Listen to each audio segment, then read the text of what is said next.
This policy brief points out that in high probability terms, we can't say for sure, China's economy will continue to grow at high single-digit rates for coming decades. Now that doesn't mean 10%, 9% rather, it could mean 8, 7, 6. And as a result, by 2035, China's economy will be as large as the United States economy will have become at that time. And what's more interesting is that if that continues, again with slowing growth even, China's economy will be twice the size of the American economy just around mid-century, maybe a few years after. So this has extraordinary implications both commercially, in terms of leadership of world institutions like the United Nations and international financial institutions, and potentially military implications, that the United States economy will no longer be the largest economy in the world. Right now, the U.S. economy is at $14 trillion, China's at $3 trillion. So there is really no major comparison there at the exchange rate, at commercial significance. But when the United States is no longer number one, but is actually trailing China's economy by quite a bit, we will have had to have rethought our strategic mission in the global sense and the partnerships that we form and the way that we help other countries, including China, manage the world's problems.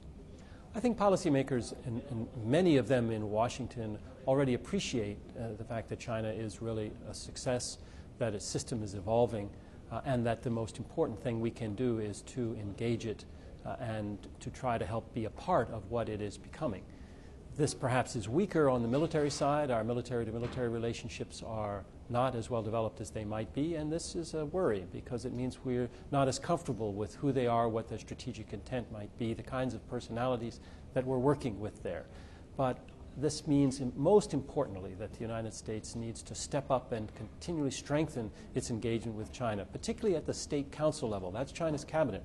Most of our interactions are sub-cabinet because we think their ministers are cabinet members, but they really report to the cabinet, which is a tighter group, like a management team the Chinese have of 9 individuals. And that's what our strategic economic dialogue that Secretary Paulson has accomplished. It has a regular working relationship with a member of China's State Council, a vice premier.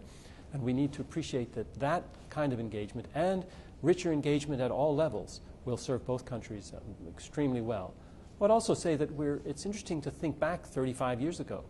Maoist China was a highly autocratic, repressive regime, shut off from the world, and we engaged it.